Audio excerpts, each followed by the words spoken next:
I'm so ready, dude. I was born ready. I've been doing Zoom since like 4 a.m. Let's do this. Awesome. I love your energy. That helps me so much.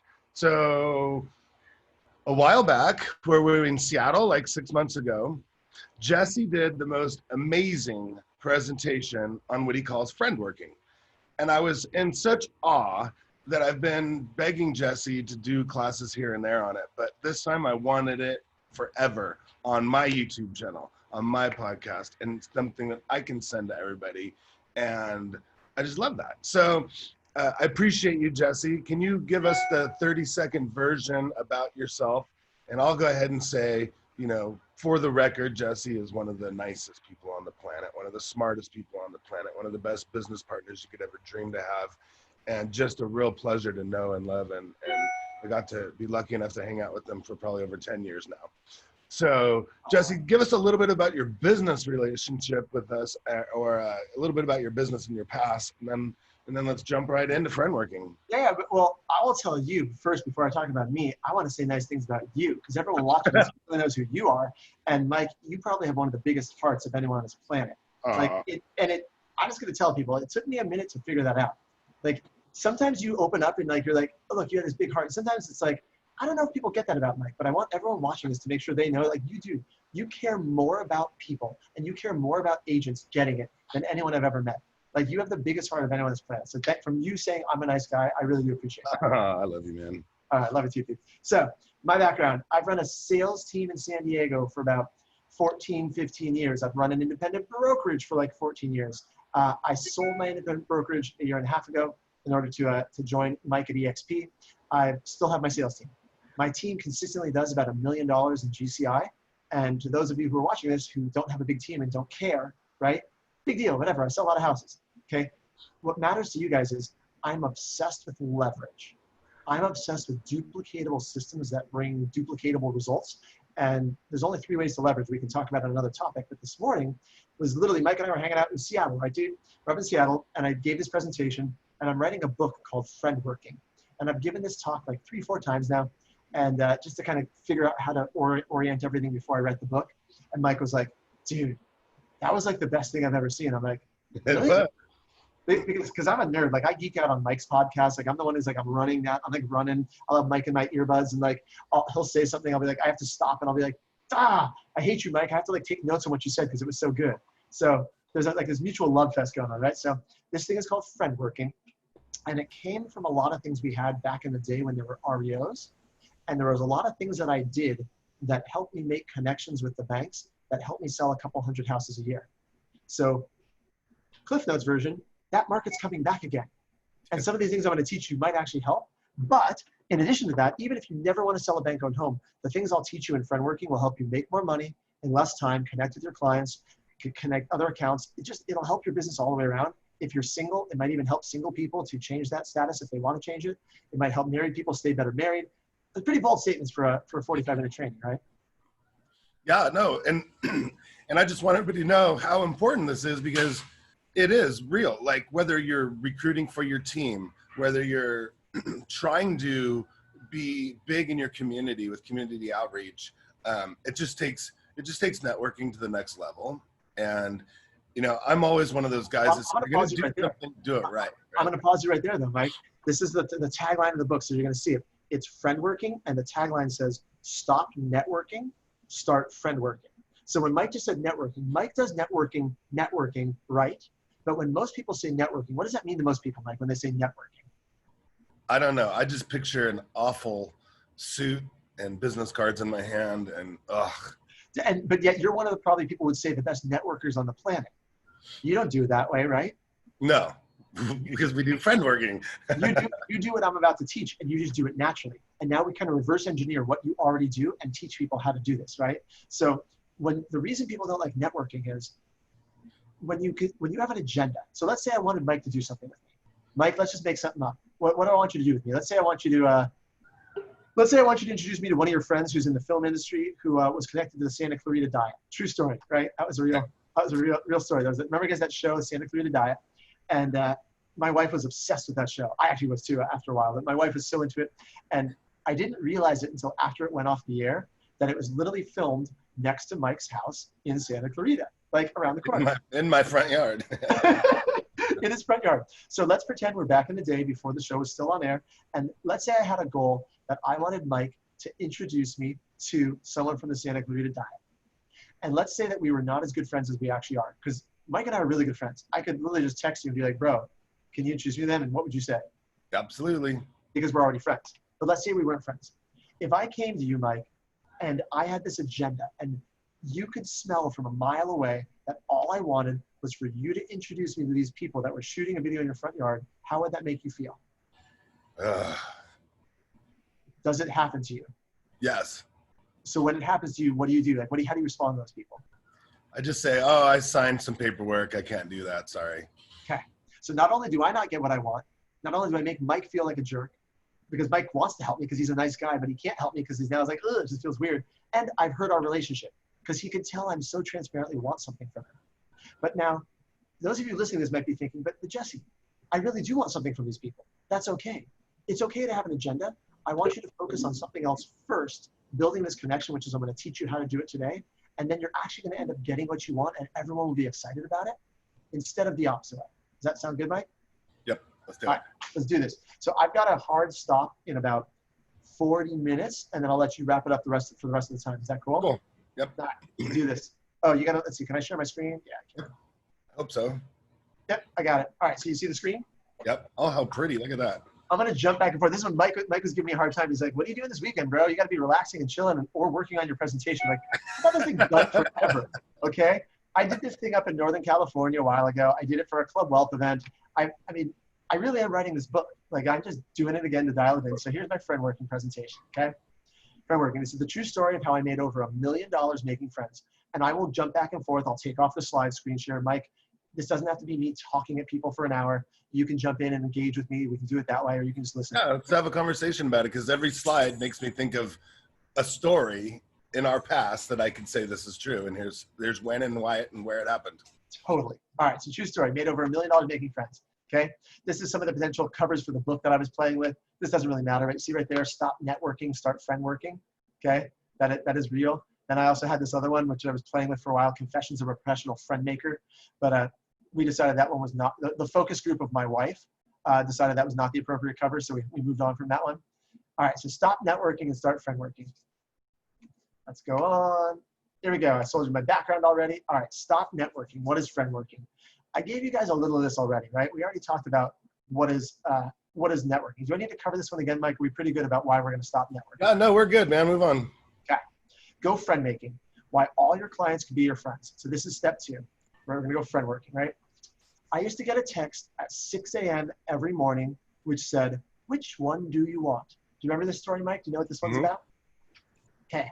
There was an asset manager. So if you don't know the bank-owned home world, the way that works, all those foreclosures, there's someone in the company called an asset manager. Their job is to click a little button in the computer that sends you an email that says, you have a new house to sell.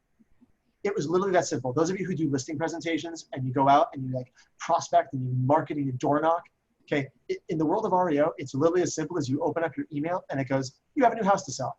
It's called an assignment. We're like, ka-ching. We literally in my back office used to say, ka-ching. Right? My office manager came up with that because you got an email and like you just knew if you follow the steps and the directions, you would end up selling that house. Okay? Very simple. So I'm not going to take away, by the way, people losing their house. Foreclosure is a whole separate topic. It is not a good thing. It's terrible for our economy. It is necessary to sell these houses. Whole separate conversation. All right. The text I would get at 6 a.m. was from a woman that I will not name her name, but you probably remember her. And she used to have 20, 30 houses to give out every morning to sell, because this is back in the day when it was really busy. And I would get a text, at least 4 or 5 of them would be in San Diego, because she had California as her region. Why do you think she would text me at 6 a.m.? Do you know where in the country she was, Mike? Back east. Now she's in Texas. Close enough. It's 8 a.m. in Texas. Dallas. Right? Difference. 8 a.m. in Dallas. 8 a.m. in Dallas. And this woman, by the way, that I met, I made friends with her using the techniques I'm going to teach you. She sent me, in our best year ever, 61 houses to sell in a single year. My average commission on an REO is $5,000 net per deal times 61. She made me $305,000 in a single year. Pretty good, Okay? huh? Pretty good. And the text I would get at 6 a.m. when she got to the office, she'd get her list of houses to sell, and she would say, which one of these 4 do you want, right? Because she couldn't give all 4 to me because it would look strange. But I wasn't giving her money under the table. I wasn't doing anything crazy. I literally just did a better job of making friends with her than anyone else. And I did a better job of being a kick-ass real estate agent. So she liked me. Like I sold her houses and I sold them fast. So she would say, here's 4 houses, pick 3. Which ones do you want? Of course, I would Zillow them, find out what they were worth. And then I would take the top 3 and give someone else the crappy one. A $100,000 mobile home in the middle of nowhere. You go sell that piece of junk. Okay. I'm sure you have stories like this too, but I won't belabor the point. The reason I get this thing is because I made friends with her. So this is learning action item number 1. Be yourself. Be different. Get creative or weird or nerdy. Like whatever's authentic to you. The way Mike Bjorkman connects with people is not the way I connect with people. Because Mike and I are not the same person. Mike, like, what were some of the things that you would do to be yourself when you're engaging with an asset manager? I was huge on social media back then. So my whole goal was to connect with them on social media, whether that was LinkedIn or Facebook or whatever. So I was about experiences and good times and memories, right? So anytime we had a good time or I noticed they were having an unusually good experience, I'd want to document that with a photograph or video and then find a way to get permission to send it to their cell phone, that picture or that video or a tag equally as important in social media. And that was my whole goal, right? So I used Ford, family occupation, recreation, dreams, and just simply get to know them. And even when they tried to talk about business, I would change the conversation into something else fun about them and their lives. And it was just so refreshing for them all the time. It was the exact opposite. Dude, and it's so funny because like I just said, you and I are different. Like I would do the same thing where I wouldn't let them talk business, but I'm less fun than you. I hate to say it that way, but I am. Like I'm more as my personality style, right? If 2 people knew both of us and they would describe us, I hope they would reference the word fun somewhere in a description of me, but the first thing they would say about me would not be, man, Jesse's fun. But I guarantee that would be one of the top 3 words someone would say about you. Agreed? Yeah, but you always have something fascinating or interesting to talk about. I don't. You're so much more educated than me. I just babble. You actually know things, so that's what makes you fun to talk to. Yeah, but that's this. Look, be yourself, and you don't give yourself enough credit, dude. You're pretty darn educated, but like you're just a normal dude. Like I'm up in my head. Be different. Get creative or weird. Like it doesn't matter who you are. You could be very, very quiet and shy. I'm okay with you being quiet and shy. You still have to figure out a way to ask people questions to get them out of their shell. It's not about sharing what you are, but connect on them and be whatever's authentic. People can spell BS a mile away. Like this is number 1 to stop networking. Networking feels like BS, dude. It just feels fake.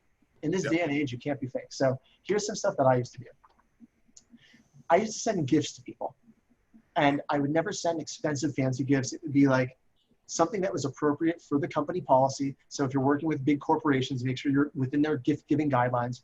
But out of this list of things, we don't have time to tell all these stories.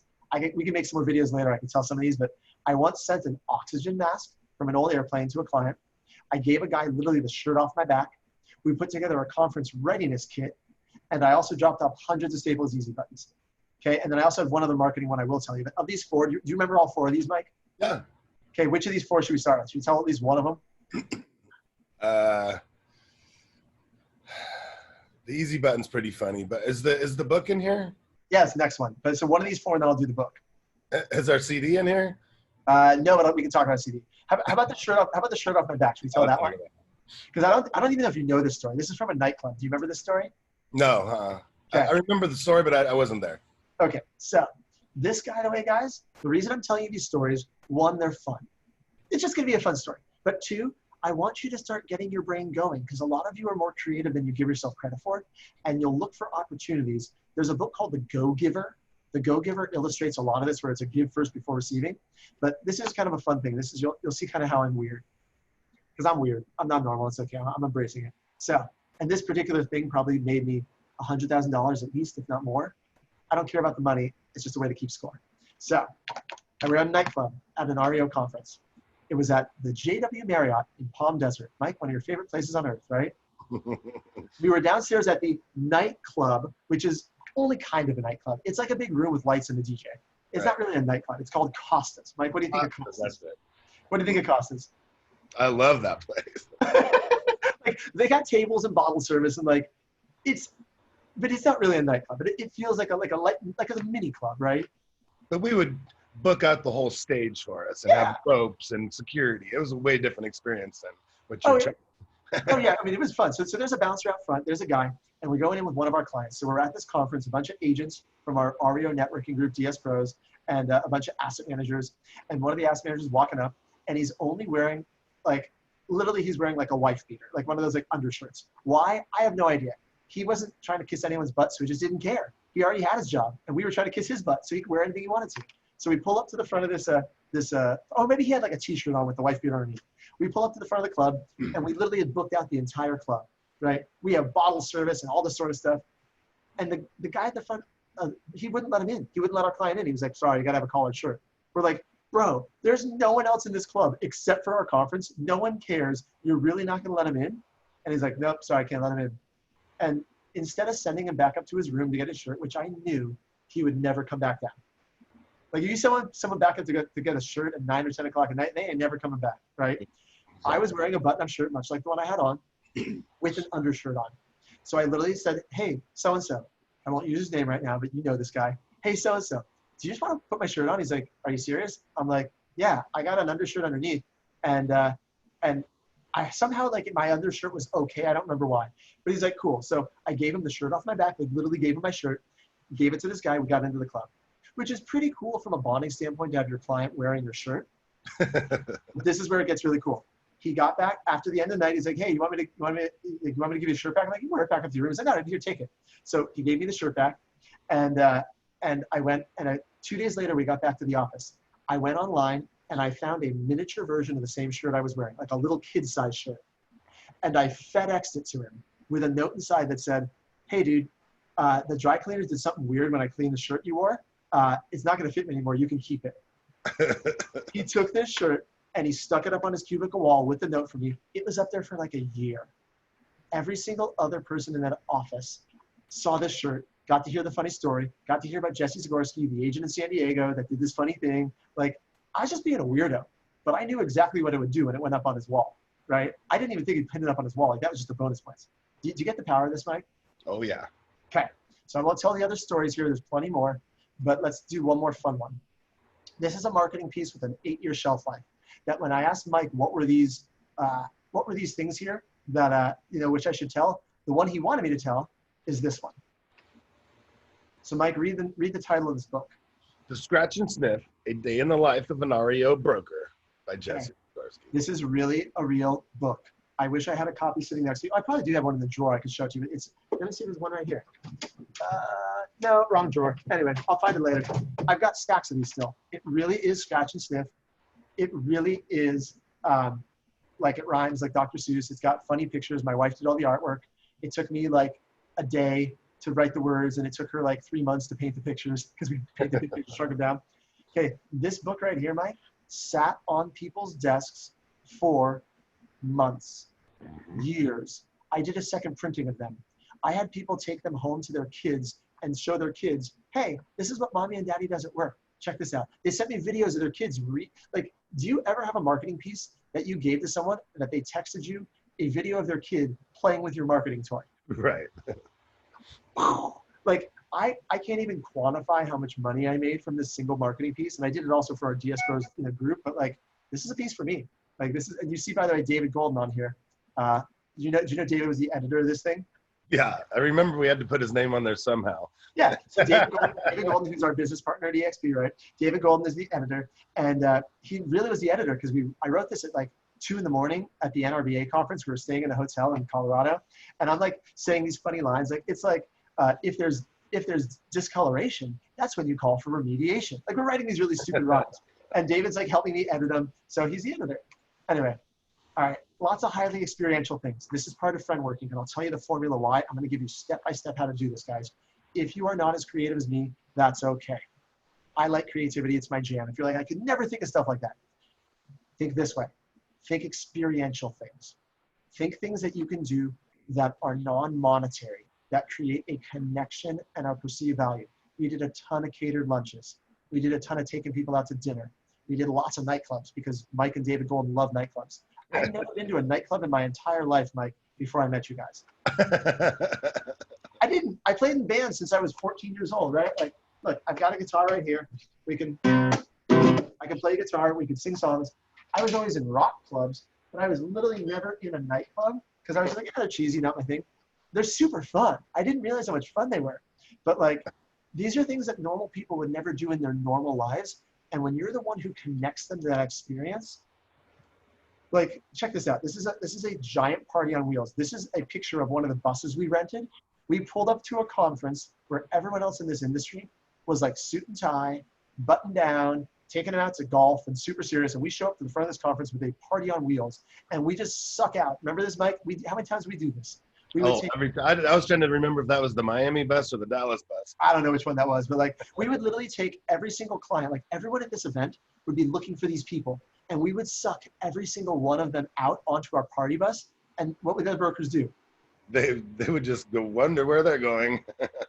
They'd be like, what happened to our clients? Oh, they're on the bus with us, with our crew. Like, and then they'd find out where we're at and our security guards wouldn't let them in. And we weren't doing it to be jerks. We were doing it because you have to make it feel exclusive to make people feel cool. So I don't know who's watching this. Like if you're watching the comments on Facebook, Mike, I don't see them right now. I don't have enough, but let me know if people see this. If you've ever been to a nightclub and you've seen this long line, we would go to Vegas with like 40 people deep. Like this long line be around the club. Like Mike remembers this. Probably some of your favorite memories, Mike. We would walk up to the front of a nightclub with 40 people that don't look like they have any business being at a nightclub. Let's just call it what it is, okay? Like it was just like all of the actors were the wrong people. Like you show up and none of us are that cool. Like Mike's kind of cool, but like I'm okay, but I'm not that cool.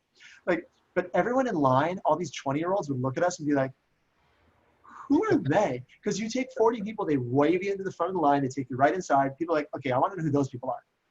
And that made our clients feel that much cooler because they're like, dude, like I never get to do this in my real life. That's part of Friendworking, creating experiences. And Mike, we could spend a whole day talking about this. Anything you want to add on this? Yeah, you know what you got to add to those slides is those suites that we used to go for the sports all the time.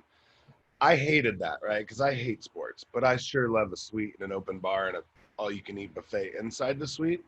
But that, I think, pound for pound, dollar for dollar, that was the best thing we ever did. Because there's people that never been in suites before. You bring them into suites and they were just tripping out, man. And you could really bond because you're close to people. It's not loud, so you can really talk and get to know and bond. That's why I went to every one of those because I just like it's such a great experience for the clients. Yeah. You could actually talk and be friends with them. Yeah.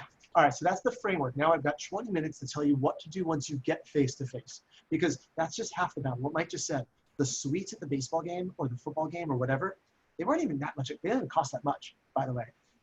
It's a lot cheaper than you'd think to split the cost among 5-10 people and set up a networking event like that.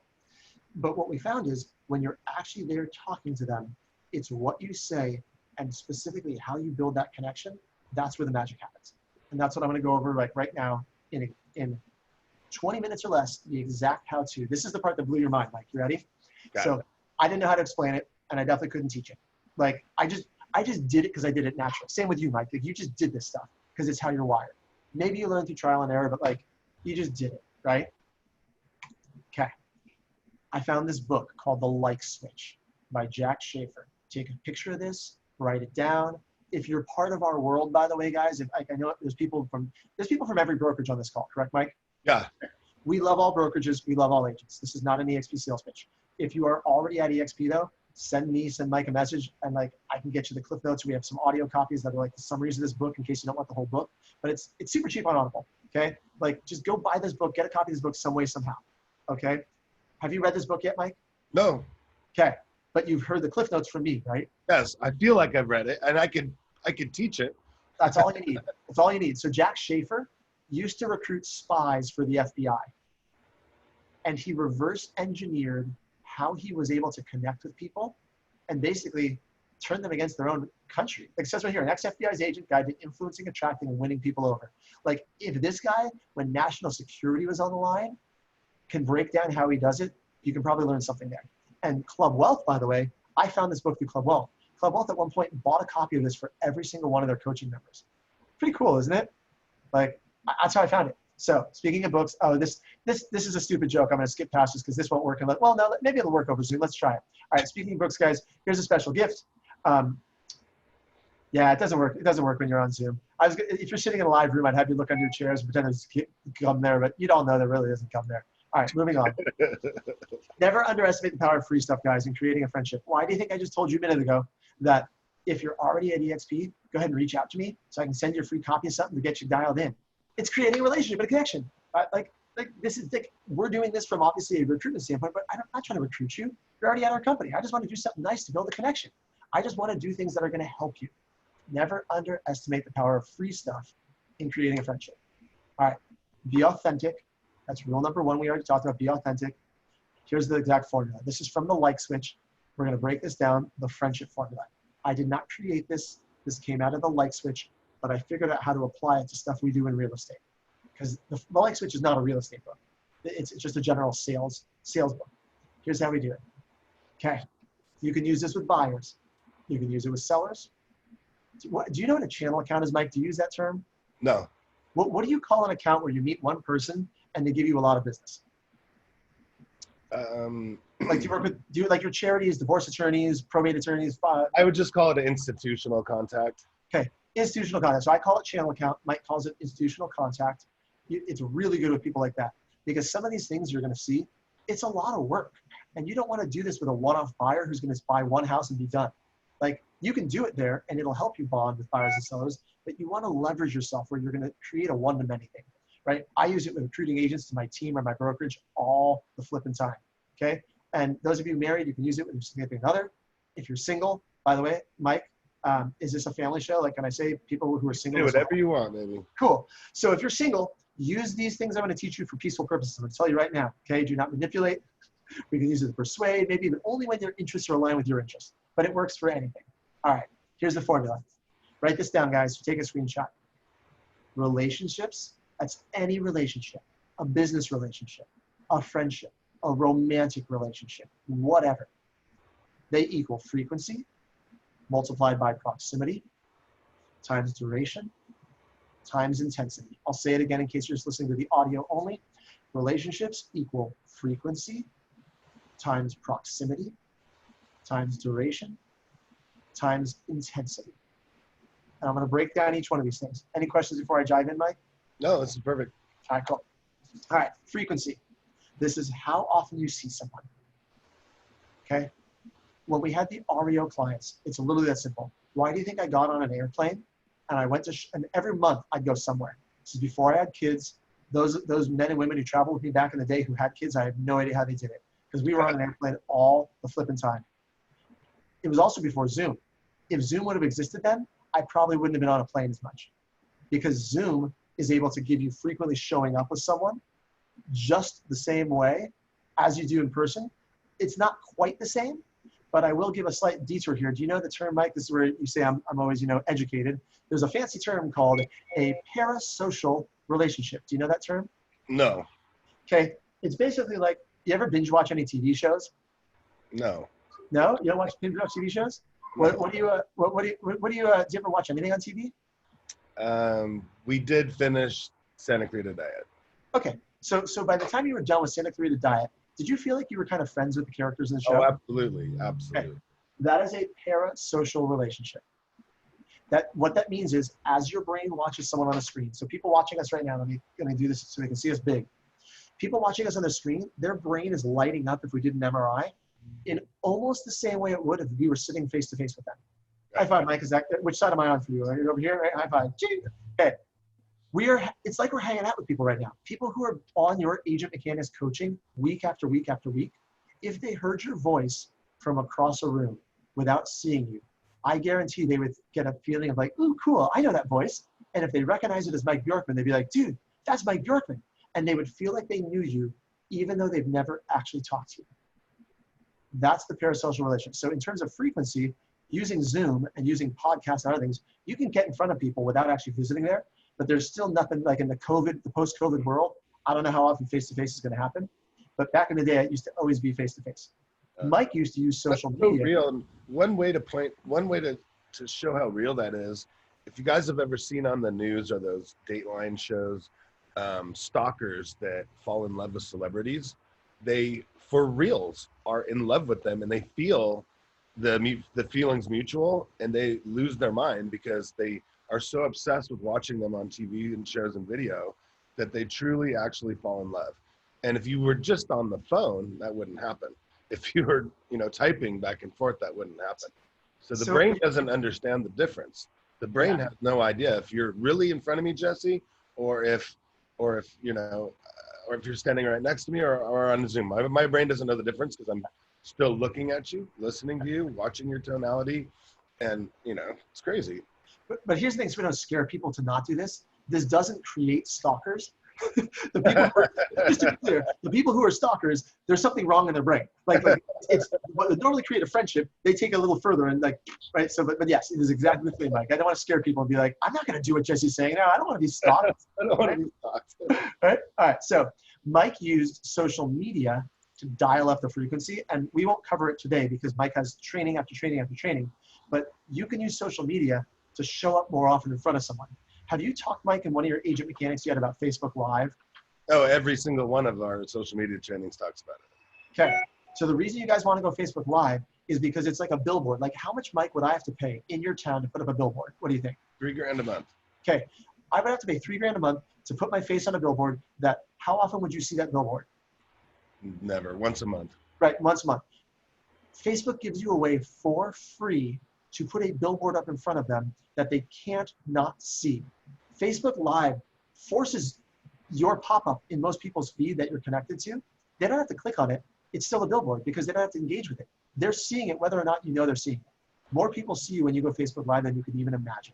For working with buyers and sellers, that is the best way to dial up frequency. And we'll go deeper into that later, but please do not ignore Facebook Live. It is the best tool Facebook gives us for free. And most people are afraid to do it, so very few people do it. Right. And the Facebook algorithm is ridiculous. Every time I go live at a listing and talk about it, it'll have thousands of views by the next day. Yeah. So if you have a training on Facebook Live, you want to drop it into the comments on Facebook of this one so people can go back and see that one. If not, let's do it another week. Let's do it. Just week 2. Just go back to week 2 and on the Facebook group. Go to units, go back to week 2, or it's on my the podcast. It's week 2 of the Age Mechanic coaching series. Love it. Love it. All right. So here's the question they should be asking themselves. But Jesse, I know you're telling me in order to make it, so to make a relationship, by the way, you just dial up or down any of these elements. So if you want to be more connected, you want to start having someone see you more often or seeing them more often. Isn't it weird to start showing up all the time, right? Isn't that awkward? So the answer is, it depends, right? Context is important. I want you to be creepy. Oh, funny, Mike, you talked about stalkers. You didn't even know I had this on my slide. Don't be creepy, okay? This is not people stalking you. This is talking about you stalking them. Use your judgment. If you don't have a deep connection yet with someone, start less frequent and slowly ratchet it up, slowly increase it. Don't take someone you've never met. Like, let's say you're trying to do business with someone and you don't know them at all. Don't suddenly start showing up outside their house at 3 in the morning going through their trash, or else you will be on Dateline the way Mike just talked about, and they're gonna be like, yo, stalker, okay? Use your judgment. Start low, and then slowly but surely, like Mike Bjorkman, how often do you and I Marco Polo each other? Every hour or so.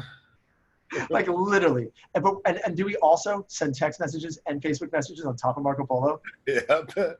Like, it's absurd. Mike and I will sometimes Facebook message, text message, and Marco Polo at the same time in different channels. Like, we're like, why were we just on the phone, dude? This is stupid. Okay. But when I first met you, if I would have done that, what would you have thought? Weirdo. Okay. I got 10 minutes. I got to blow through these other 3, but I want you guys to get this. This is really important. Rule number 2, proximity. How physically close are you?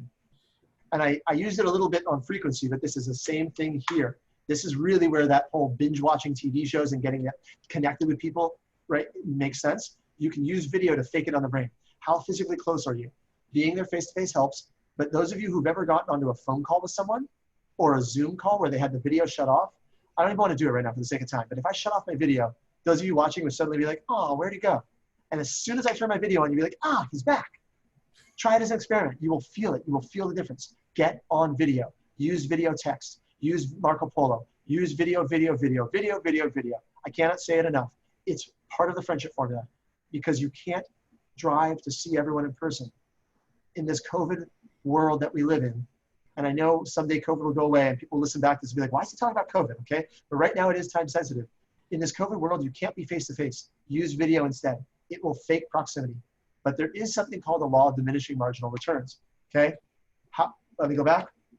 The law of diminishing marginal returns, I won't go into detail for the sake of time, but it's an economics concept. Mike, if I gave you one ice cream cone, what's your favorite of ice cream? Chocolate. Chocolate. Awesome. If I gave you a chocolate ice cream cone right now, how happy would you be? Super excited. Super excited. If I gave you 2 chocolate ice cream cones and you weren't worried about the calories and you weren't worried about fat, but you ate 2 chocolate ice cream cones, how happy would you be? Pretty damn happy. More or less than 1 ice cream cone? More. Okay, I gave you 3 ice cream cones. Are you more or less than 2 ice cream cones now? I'm over it now. You're over it. Okay, well, how about 4 ice cream cones? No, thanks. Just one. Now I make you eat. Now I force you to, with a gun to your head, I force you to eat 10 ice cream cones. What happens? No, I hate you. Right. Okay, this is the law of diminishing marginal returns. That's the same thing with proximity. I can't illustrate it right now because we're not on a screen, but like those of you who are close talkers, watch this. Those of you who are close talkers, stop it. Okay? You're creeping people out. All right? Like there's a certain point you want to get close to, but not too close. So if you're in a big group setting, just be aware, be an aware human being. It's always arm's length. Yeah. Make sure you're not getting into their bubble. You know why. All right, last 2. We're right on time, guys. Duration. How long are you with them? This is the raw amount of time. If you've ever seen this picture, this is how kids spell time, guys. Mike, how do kids spell time? I'm sorry, how do kids spell love? Time spent. I said it out loud. It's T-I-M-E, right? That is how kids spell love. There's a guy, do you know Pat Hyben? Uh-huh. Real estate rock stars? He has a tattoo on his arm that said, kids spell love, T-I-M-E. Wow. But that was pretty cool. So it's the raw amount of time. The more time you spend with them, the better friends you're going to be. Straight and simple. So figure out ways like those experiential things where you can spend more time in them in a long, creepy way. Get on calls with them. Get on Zoom. Do whatever. Last one, duration. Wait, hold on. Duration. Still on duration. Duration. Adults are the same way. Kids are just, they're more in touch with that feeling. That's why kids are magic. Let's skip this one here. Intensity. Here's the last one. This is the nature of the interaction. How deep you go with them. Are you just talking about the weather or are you talking about life? It's why when Mike Bjorkman said, I don't talk business, because business for most people is pretty surface level. Mike's talking about the real stuff that really matters. That's how you build a connection. We're doing experiential things like taking them out to Top Golf, right? If you've never been to Top Golf, it's super fun. Doing a suite at a football game, because that's intensity, right? Let's role play this. You ready, Mike? Yep. All right. So we're just hanging out in the bed. Mike and I want to make a connection. Want to be friends with Mike. Mike, how's it going, dude? How's your day? It's amazing, man. So glad we're here. This is fun. Dude, it looks warm behind you. Is it sunny there? Oh, yeah. Yeah? How hot is it? 101, I think. Woo, that's hot, dude. Where are you? In SoCal. In SoCal? Where in SoCal? LA. LA. How engaged in this conversation are you?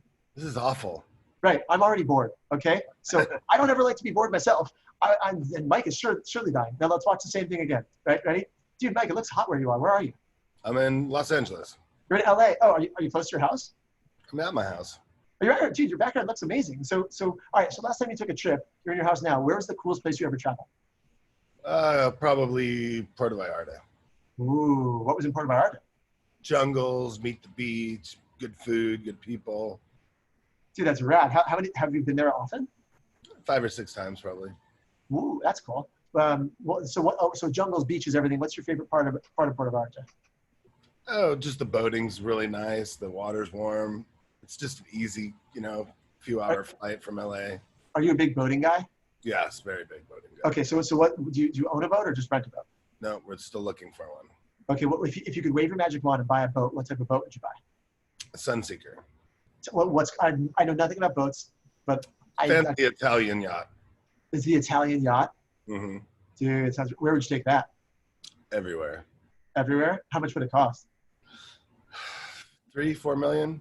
Dude, baller status. I love it. All right, pause right there. Pause right there. Here's why I kept going. Because that first conversation about the weather sucked. I started asking him on Puerto Vallarta. He still wasn't quite lighting up. Could you guys go back and rewatch this recording? When I got to the boat, did you see his face change?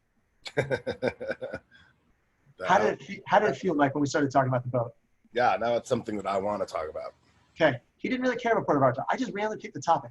And because we didn't have any context for this conversation, it felt a little out of rapport, and I could feel it. So did you. I felt it was awkward. But I kept going for very quickly. I got to a place where, now I'm into boats. And I didn't lie. I didn't say I'm a boat guy, right? Guys, you don't have to say you're a boat guy. or boat woman. I said, look, I don't know anything about boats. Tell me about it. My excitement was his excitement, and now we're in an intense conversation. If I would have let that roll, probably the next 20 minutes, you would have schooled me on boats, right? Yeah, and that's what's nice about when you do take a client or a friend or a connection, whoever, to something experiential like that, it automatically creates the intensity that you need to have them open-minded. So if you really want to have a talk with somebody and they're already excited and happy doing something that's super experiential, like I was trying to attract an asset manager turned real estate agent the other day, and I knew her from Dallas, and we went out twice. We went to Lil Wayne concert, remember that? And then we went to I think a club or something. Anyways, I only went out with her 2 times in our networking phase, right? But both times were so intense, the proximity was amazing, and we just really bonded, right? So this is 10 years later, we're still super good friends. We talk all the time on our birthdays, and she said something to me the other day. She goes, you know, you're one of the only friends that I had back in the REO days that truly liked me for me and just didn't want my business. And I'm like, wow. And then I think about some of these other people that I saw 50 times, every single meeting, every single conference. I spoke on stages with them, all this different stuff. And I just shook their hands and talked about the weather. And I look back and I go, first of all, I don't talk to them anymore, but it took me, you know, a year or 2 to get that account. But when you do something like that, it only takes one time because that intensity is so crazy. And that's one of the things that we learned early on is like, who cares how expensive it is? Because it's going to come back fast and a lot more than normal, you know, and the intensity is always my specialty. Right, but it's all 4 factors. It's duration, proximity, frequency, and intensity. So you said after those 2 nights, you kept in touch, you texted, you messaged all the time. That is not only, it's kind of, in a way, it's proximity because you're keeping connected, but it's more frequency. You're showing up in her world all the time, his or her. Yep. So text me later and tell me who that person is because I'm totally curious now. Let me know. But I got one thing before I wrap up, and I got to jump on. I'll let you wrap up this for the call. But I want to give this example. Consider a restaurant, okay? How many of you have ever worked in a restaurant? Okay, hands up. How many of you have ever eaten in a restaurant? Hands up. Okay, hopefully I got everyone hands up now at this point. Cool. So you've eaten in a restaurant. Do you know that there is a much higher likelihood that employees in a restaurant, waitresses, servers, cooks, whoever, are going to end up hooking up, I mean like physically hooking up, than in almost any other industry? Did you know that, Mike? Yeah. And the reason is the friendship formula, right? So this is for the single people. I just want to illustrate that this works for you too, because in a restaurant, you are physically close all the time. You're bumping into each other. That's proximity. Frequency, you see each other all the time on the shifts. Duration, you work an 8 to 12 hour shift with the same people all the time. And intensity, serving food is actually pretty intense. Like getting food out, customers treat it like it's life or death. It really isn't. But if you work in the restaurant, you know the feeling that like people treat you like literally it's life or death. It is hilarious. So you get all those things together, guys. Here's how I'll wrap it up. I'll turn it over to Mike. I want you guys to be strategic. I want you to be intentional. And I want you to change any of these 4 factors in the friendship formula, up or down, if you want to create a better relationship. Intensity, frequency, duration, proximity. For bonus points, throw in that Facebook Live. That's it, guys. Hit me up on Facebook, right? Send me a message, send me a friend request. We can be friends in real life, whatever you want.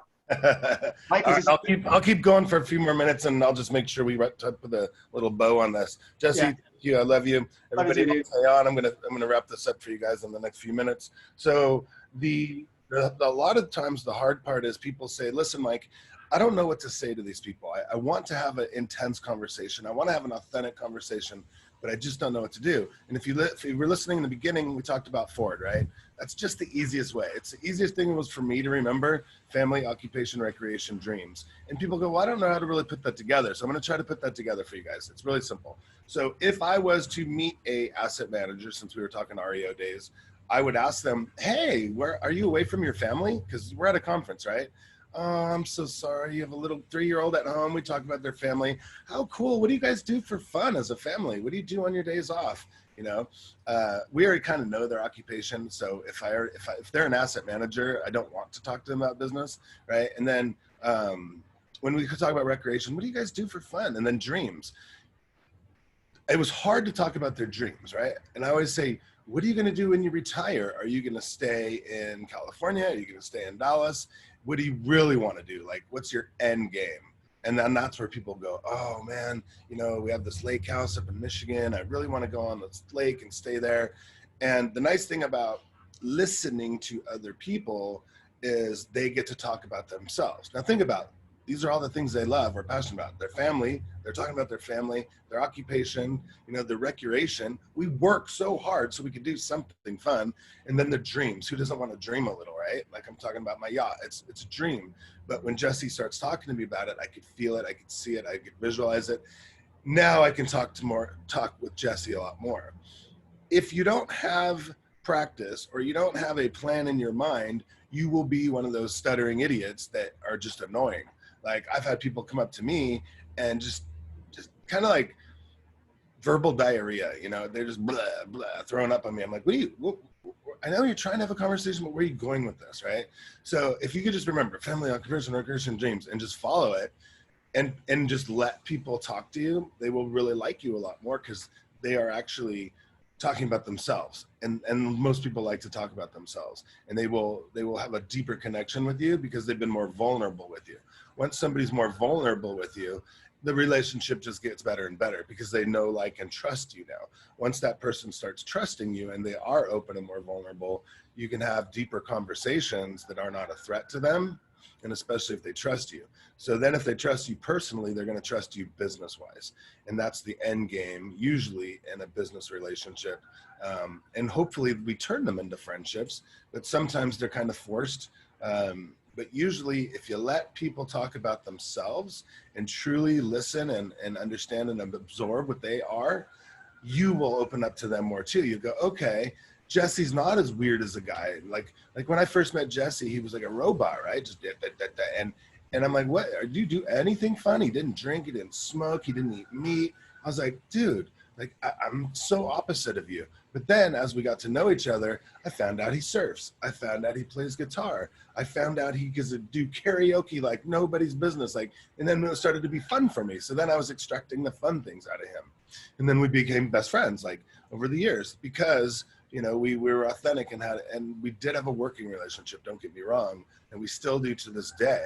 It's a much tighter and more intense working relationship. So it forces us to get along even more. So it's interesting how those things work, but I think that's a good enough bow on for Friendworking today.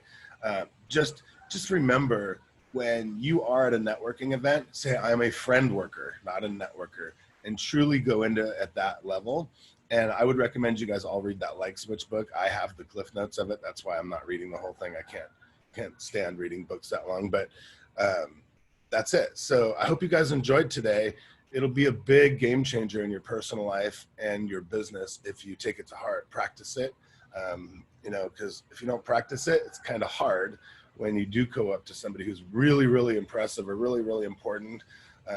You know, like when you see people meet movie stars for the first time on TV, there's or a really hot girl or guy or something, people just, they're out of practice, so they don't know how to talk. So when you force yourself into those uncomfortable situations and you know how to talk to them, it's a lot easier. It's a lot easier. People say, God, Mike, you know everybody. How do you know that person? How do you know the owners of every single company? How do you spend time with always the owners of the companies and the top people? That's just because I've practiced talking, and I've made them open up to me and vice versa, and we become close. So, all right, guys, have a beautiful day. I hope that was helpful. If you want to go back and listen to that Facebook class, I started thinking maybe that was week number 2 or 3. It's one of those. It's Facebook. If you go back to the Agent Mechanics Coaching and the units here or the YouTube channel, it's like week 2 or 3. Just pick that and it'll pick up where we left off on this one. So, all right, guys, have a beautiful, powerful week. Talk to you soon.